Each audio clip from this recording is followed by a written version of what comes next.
올해도 작년처럼 슈퍼볼을 맞아서 여러 예고편이 공개됐습니다. 대부분 짧은 분량의 영상이었고 먼저 공개했던 예고편과 비교해서 아주 새로운 걸 보여주진 않았습니다. 따라서 하나씩 따로 소개할 정도는 아닌 것 같아 한데 묶었습니다.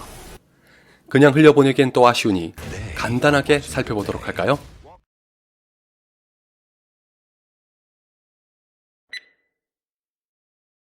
먼저 가디언즈 오브 갤럭시 2는 지난 예고편에서 보지 못했던 캐릭터를 둘이나 공개했습니다.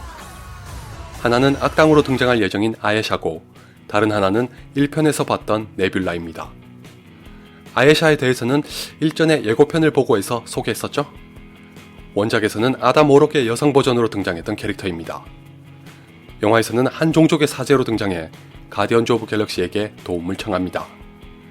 바로 첫 예고편에서 봤던 괴물을 없애달라는 것입니다. 그 과정에서 로켓이 사고를 치는 바람에 가디언즈 오브 갤럭시와 한바탕 난리가 난다고 합니다.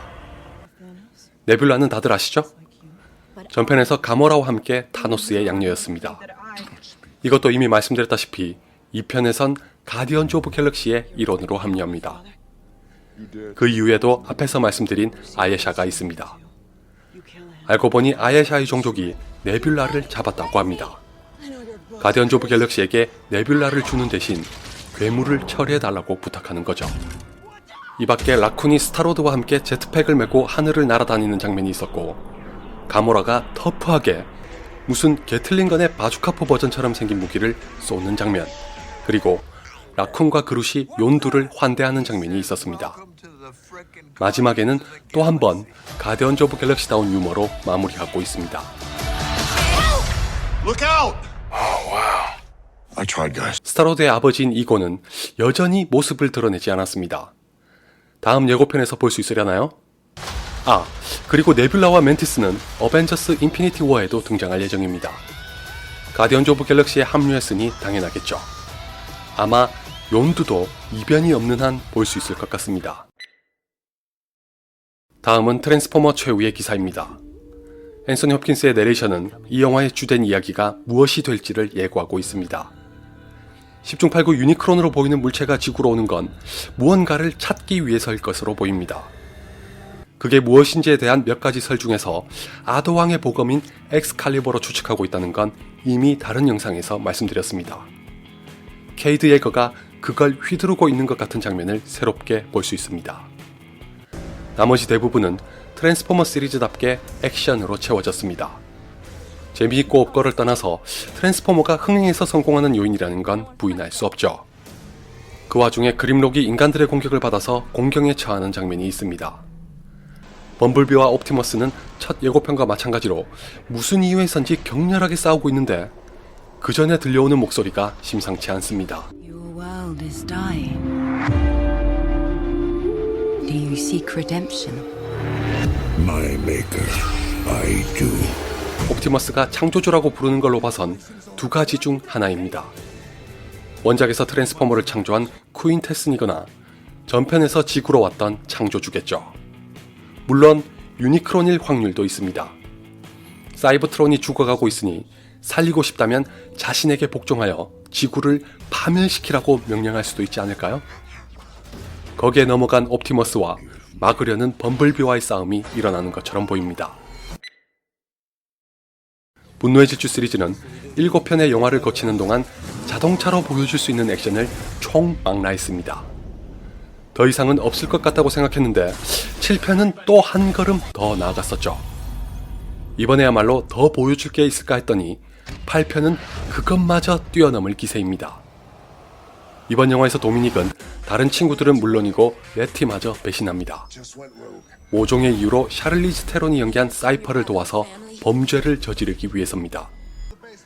이건 아마 사이퍼가 자신을 돕지 않으면 다른 친구들을 죽이겠다고 협박한 게 아닐까요?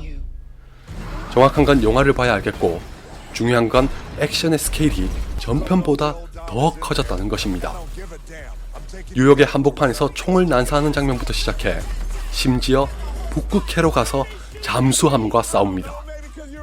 이 시리즈의 팬으로서 반가운 한편으로 뭔가 허무맹랑해 보이는 건 아닐지 걱정도 됩니다. 자칫하면 가도 너무 멀리 갔다는 인상을 줄 수도 있겠죠. 결국은 새로운 감독으로 온 F. 게리 그레이가 어떤 연출력을 보일지에 달렸을 것 같습니다. 그리고 다들 아시다시피 이젠 폴 워커를 볼 수 없습니다. 7편에서 아름답게 퇴장한 걸 보면서는 제작진에게 감사하고 싶었습니다. 대신에 제이슨 스타뎀이 팀에 합류했습니다. 빈 디젤에다가 드웨인 존슨, 그리고 제이슨 스타뎀까지 왔으니 여러 방면에서 액션으로 승부를 걸 모양입니다. 아울러 2편의 에바 멘데스와 3편의 루카스 블랙도 볼 수 있다는 루머가 있었습니다. 에바 멘데스는 루머로 그친 것 같은데 루카스 블랙은 실제로 등장할 가능성이 남았습니다. 최근까지도 그가 나온다는 소식이 들렸거든요. 다만 예고편에선 모습을 드러내지 않아서 아직 장담하긴 어렵네요. 얘는 새롭게 합류한 스콧 이스트우드입니다. 그 유명한 클린트 이스트우드의 아들이죠. 다음은 로건입니다.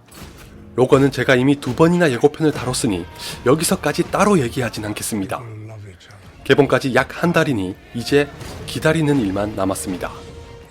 이 영상에선 X-23이 다른 아이들과 섞여서 도망가는 장면과 도널드 프라이스가 기계팔을 끼우는 장면, 그리고 칼리반이 모습을 드러낸 것 등을 제외하면 모두 봤던 장면들이기도 합니다. 바로 다음으로 넘어갈게요. 공각기동대도 첫 번째 예고편과 비교해서 딱히 추가적으로 얘기할 건 없습니다. 실은 2가지 정도가 있긴 한데 조만간 새로운 예고편이 공개될 것 같으니 기회가 되면 그때 얘기해 보도록 하겠습니다. 다음으로 넘어가죠. 캐리비안의 해적 5편도 첫 예고편과 비교해서 많은 걸 볼 수는 없었습니다. 대신에 반가운 인물 몇 명의 얼굴을 볼 수 있습니다. 일전에 말씀드렸던 것처럼 하비에르 바르뎀이 연기한 살라자르는 잭 스페로우를 없애기 위해 세상에 나타납니다. 그걸 막으려고 잭이 포세이돈의 삼지창을 찾으러 다닌다는 게 줄거리입니다. 이번 영상에서는 살라자르가 바르보사와 대면하는 걸 볼 수 있습니다. 잔뜩 쫄아있는 걸 보면 무섭긴 무서운 존재인 모양입니다. 하긴 유령이니 그럴만도 하죠. 카야 스코델라리오가 연기한 카리나가 짧게 등장한 데 이어 마침내 잭 스페로우와 윌도 얼굴을 공개했습니다. 카리나의 경우는 첫 예고편에서 봤던 윌과 엘리자베스의 아들인 헨리와 사랑에 빠진다고 합니다. 그리고 키이라 나이틀리는 나오지 않는다고 했었는데 최근에는 다시 카메오로 잠시 등장한다는 얘기가 있었습니다. 1분 남짓한 영상이지만 캐리비안의 해적 5편은 한 가지 기대를 갖게 합니다. 바로 격렬한 해상전입니다. 아무래도 이 시리즈의 하이라이트는 역시 제목에 걸맞게 바다에서 펼쳐지는 장면이죠. 그럼에도 불구하고 바다보다는 육지를 배경으로 하는 경우가 많았는데 5편은 현재까지 공개된 영상만으로 봐서는 바다가 예전보다는 더 많은 비중을 차지하게 될지도 모르겠습니다. 그도 그럴 것이 이번엔 바르보사와 헨리 그리고 잭 스페로우의 배를 모두 볼 수 있는 데다가 살라자르까지 가세했습니다. 만에 하나라도 4대의 배가 뒤엉켜 난타를 벌이는 걸 기대하게 되지 않나요? 그렇게만 된다면 시리즈 사상 최고의 명장면이 될 것 같습니다. 더 큐어는 곧 개봉을 앞두고 있습니다. 아마 다음 주에 개봉하죠? 예고편만 봐도 으스스한 분위기를 물씬 풍기는 이 영화는 앞서 소개한 캐리비안의 해적 1편부터 3편까지 연출했던 고어 버빈스키 감독의 신작입니다. 그 덕분에 고어 버빈스키 하면 캐리비안의 해적을 떠올리기 마련이지만 그 전에 먼저 공포영화를 연출하면서 결정적인 주목을 받았습니다. 바로 그 유명한 링의 할리우드 리메이크 버전입니다. 이 영화가 좋은 반응을 얻으면서 캐리비안의 해적까지 맡게 됐었죠. 그로부터 장장 15년이 흘러서 다시 한번 공포영화인 더 큐어를 연출했습니다. 사실 아실만한 분은 다 아시겠지만 고어 버빈스키는 이미 오래전에 공포영화를 연출하기로 했습니다. 우리나라에도 많은 팬이 있는 게임인 바이오쇼크였죠. 매우 유감스럽게도 현재는 영화화가 취소된 상태입니다. 청소년 관람불가 등급으로 만들고 싶었는데 선뜻 투자하려는 곳이 없었습니다. 그렇다고 등급을 낮추는 건 반대해서 아예 취소됐습니다. 고어 버빈스키가 그 한을 더 큐어로 풀려는 것 같습니다. 참고로 더 큐어는 청소년 관람 불가입니다. 이 영화는 데인 드한이 연기한 록하트가 주인공입니다. 전 조금 의외였는데 반항적이게 생긴 외모 때문인지 은근히 여성 팬이 많더군요. 그가 회사의 대표를 찾으러 스위스의 한 웰리스 센터에 갔다가 사고를 당합니다. 이 바람에 자신도 반강제로 머물게 되면서 겪는 기이한 일들을 다룬 영화입니다. 영상을 보면 말 그대로 기이해 보이죠? 이 독특하고도 괴기스러운 분위기가 더 큐어에 대한 호기심을 갖지 않을 수 없게 만듭니다. 과연 이곳에선 어떤 일이 벌어지고 있을까요? 라이프는 우주를 배경으로 한 또 하나의 SF 영화입니다. 예고편을 보시면서 느끼신 분들도 계시겠지만 이 영화는 에일리언으로부터 영감을 받았다고 합니다. 라이언 레이놀즈와 제이크 질레날, 레베카 퍼거슨, 히로유키 사나다 등이 연기한 대원들은 우주 정거장에서 머물며 화성에 생명체가 있는지의 여부를 조사하는 중입니다. 그 과정에서 기적적으로 단세포 생물을 발견하게 됩니다. 역사적인 순간을 맞이한 대원들이 기뻐하는 것도 잠시, 놀랍게도 고작 단세포에 불과하다고 치부했던 생물이 의외로 엄청난 지능을 갖췄다는 걸 알게 됩니다. 예고편을 보시면 아시겠지만 이 보잘것없이 생긴 작은 생물이 수백만 년 전에 화성을 초토화시켰다고 합니다. 만약 이게 사실이라면 정말 무시무시한 존재겠죠. 지구로 보낼 경우에는 어떻게 될지 모를 일입니다. 라이프는 그런 사태가 오길 막으려는 대원들의 사투를 그렸습니다. 이 영화를 기대하게 되는 한 가지 이유가 있다면 각본을 쓴 사람이 바로 데드풀의 렛 리즈와 폴 워닉이라는 것입니다. 두 사람은 라이프로 인해 라이언 레이놀즈와 또 한 번 작업하게 됐습니다. 제작을 앞두고 있는 데드풀 속편까지 이어지니 궁합이 상당히 좋은 모양입니다. 데드풀의 작가들이 쓴 SF 공포영화가 어떨지 궁금하지 않나요? 감독은 세이프하우스에서 라이언 레이놀즈와 함께했던 다니엘 에스피노자입니다. 이 영화는 아마 제 또래이신 분이라면 다들 기억하실 겁니다. 오래전에 우리나라에서도 SOS 해상기동대라는 제목으로 방영했던 드라마가 원작입니다.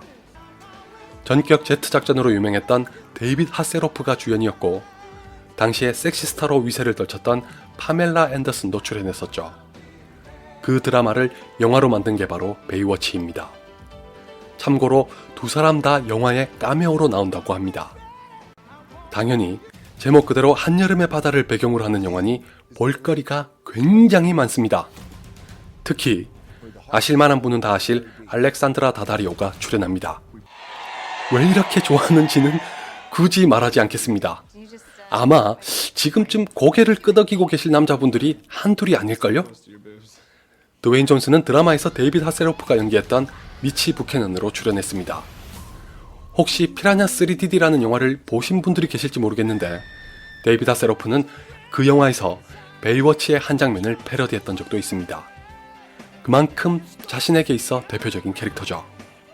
다만 영화의 경우는 드라마와 달리 코믹한 버전으로 바뀌었습니다. 감독도 아이덴티티 시프와 호러블 보스를 연출했던 세스 고든입니다.